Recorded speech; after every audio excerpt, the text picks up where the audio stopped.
Nellore VRC ground లో సైకిళ్ల పంపిణీ ఏర్పాట్లను పరిశీలించిన మంత్రి నారాయణ మైదానంలో వర్షపు నీరు ఉండడం, వర్షాలపై వాతావరణ శాఖ హెచ్చరికతో సైకిళ్ల పంపిణీ కార్యక్రమం వాయిదా.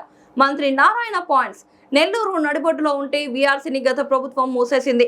వీఆర్ హై స్కూల్ ని అభివృద్ధి చేశా. రాష్ట్రంలో బెంచ్ మార్క్ అయింది. 1100 సీట్లుంటే 4500 దరఖాస్తులు వచ్చాయి. కార్పొరేషన్ పరిధిలోని 10,000 మంది పేద విద్యార్థులకు 6 కోట్లతో నారాయణ గ్రూప్స్ నుంచి సైకిళ్లు ఇవ్వాలని సంకల్పించారు. సోమవారం తొలి విడతగా 7,000 సైకిళ్ల పంపిణీకి ఏర్పాట్లు చేశారు. వర్షాల కారణంగా సైకిళ్ల పంపిణీని తాత్కాలికంగా వాయిదా వేస్తున్నాం. వాతావరణం బాగుంటే శనివారాల్లో పంపిణీ చేస్తాం. డిప్యూటీ మేయర్ రూప్ కుమార్ కామెంట్స్. మంత్రి నారాయణ ఆయన కుటుంబ సభ్యులు తమ సొంత నిధులతో 10,000 సైకిళ్లు కొనుగోలు చేశారు. మొదటి దశలో 8, 9, 10వ తరగతి విద్యార్థులకు సైకిళ్లు పంపిణీ చేయడం జరుగుతుంది.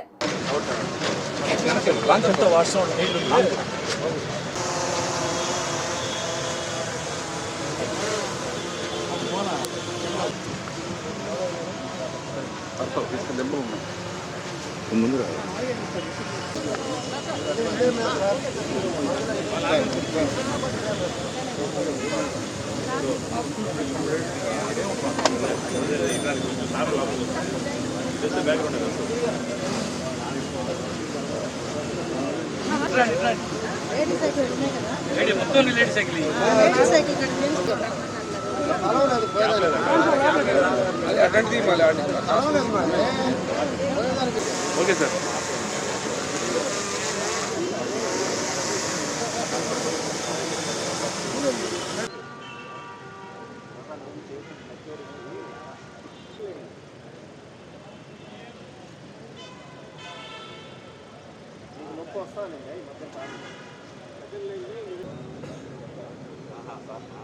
తర్వాత ఏం జరిగింది?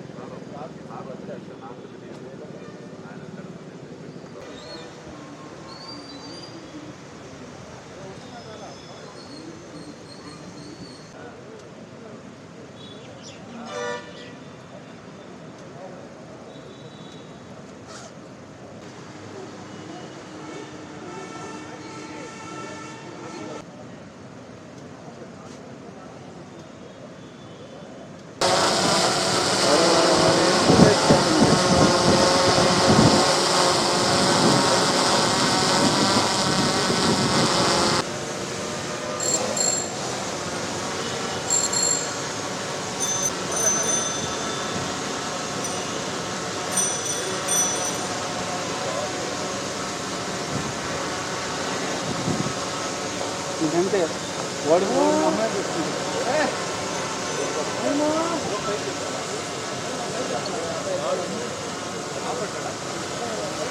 వచ్చాను సార్. నెల్లూరులో ఏదైతే విఆర్ హై స్కూల్ ఎలక్షన్స్కి ముందు గత ప్రభుత్వం ఈ స్కూల్ని మూసేసింది. ఇది నెల్లూరు నడిఒడ్డులో ఉండే స్కూల్. ఈ స్కూల్ నుంచి ఎంతోమంది ఇక్కడ చదివి ఉన్నత స్థితికి పోయారు. నేను కూడా ఇదే స్కూల్ చదివా, ఇదే కాలేజ్ చదివా, ఇదే కాలేజీలో వర్క్ చేశా. అయితే గత ప్రభుత్వం ఈ స్కూల్ని మూసేసింది. ఎలక్షన్స్ ముందు నాకు మాట ఇచ్చా, ప్రభుత్వం రాగానే దీన్ని రీఓపెన్ చేస్తాను.